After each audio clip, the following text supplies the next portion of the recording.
Hey, welcome back to Two Super Guys Trade Stocks. I'm Dylan. And I'm Vinny. And today we're talking about following the Fed. Michael Burry tweeted about it and kind of like a little bit about the backstory here and how the Fed perfectly timed the market top. Have you seen this? I have not. That does not Well, sound we're going good to take a though. look at it. Nice. Yeah.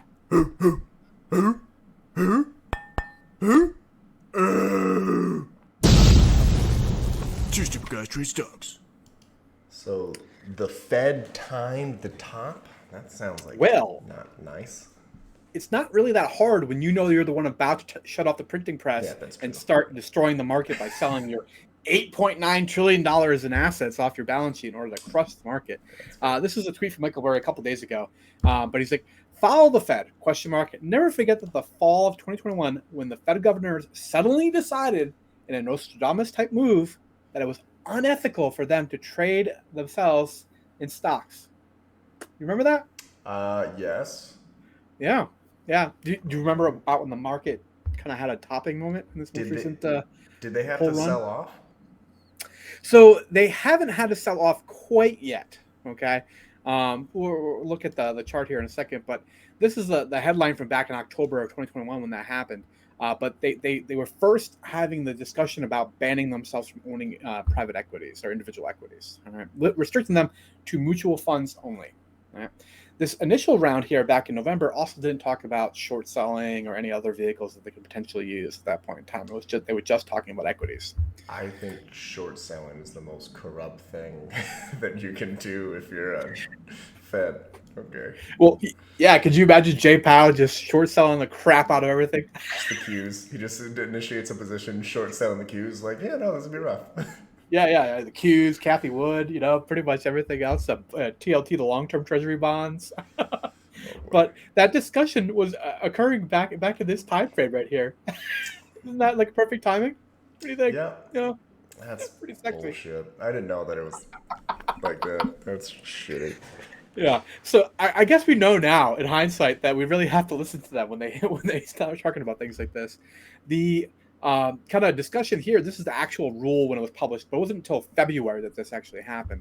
But under these rules, this is what it actually lays out here: is that they're prohibited from purchasing individual stocks or sector funds. They can still hold broad market ETFs or mutual funds, right? They can still own SPY or triple Qs, that sort of thing.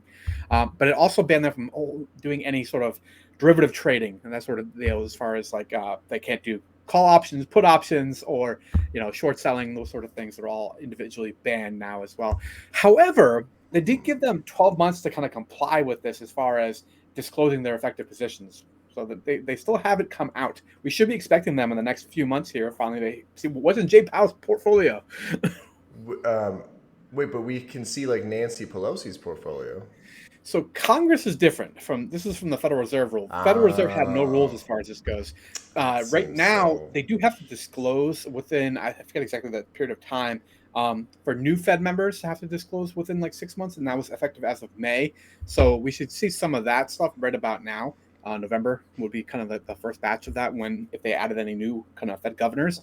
But the old guard, if you will, those that were in office prior to that, don't have to do it until February of 2023 is when we'll finally see that. I think we're gonna find like 1,000 to 1 odds. Jay Powell is super invested in Dogecoin, just Just like yeah, all in. a little bit. Um, so this is also kind of brought to light, right? We're shooting this the week of midterm elections, and this is one of the rare things that voters on both sides of the aisle tend to really agree on in terms of opposing Congress from owning individual equities. Now, a little bit different than the Fed governors, right? This is kind of like you were saying the Nancy Pelosi thing, where they are allowed to do it, but they have to disclose their transactions within a certain period of time. Although there's no real punishment for not doing it properly, which is a pretty empty threat, if you ask me. It's like Right. turning around the car on your children, um, right? They don't follow through. What can I say? That's exactly what's going on. But pretty broadly across the entire political spectrum, people support Congress being banned from owning individual equities. Right? But Right. you know, why? This is the real question. Remember that we talked about this chart before? Yeah. Ring Um, a bell?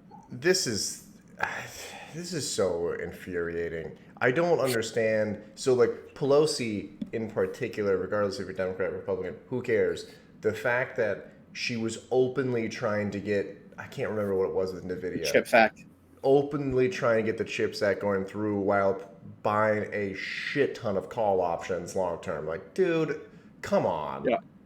Yeah, I know. Owning those NVIDIA call options, and then they timed the market pretty perfectly on getting rid of those as well, which was fascinating.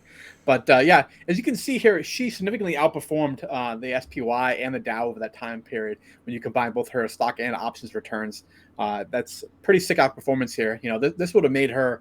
If she did this long term, you know, Warren Buffett, well above his returns on an annual basis. Just to give you a context, that's Yeah. insane. It's, me and Vinny are in healthcare. It is illegal to take money from like a pharmaceutical company and then give preferential treatment to that pharmaceutical drug. It's kind of the same thing with this but it's very not illegal for them. They just do Yeah. whatever they want. So stupid. Exactly. Yep. The other one that kind of comes up with the healthcare thing is, you know, we always, if you're giving a talk, you're talking about medication, right? You have to disclose immediately if you have any financial interest in this, or if you're being paid for, you know, this talk by the pharmaceutical company, that sort of stuff. The same thing doesn't apply to congressional members or to financial influencers and that sort of stuff. They just kind of do whatever they want. That's really fair. So, yeah, the last thing I want to talk about right here is, this news article talking about how, despite the fact that there's overwhelming support this week, we have midterm elections, and Congress decided to just go ahead and kick that can down the road. That they're not going to go ahead and ban themselves from owning individual equities yet. That we're going to put that off until after the midterm elections. It's just so frustrating because you're supposed to represent. I won't get into a political thing. This is a lose-lose. Yeah.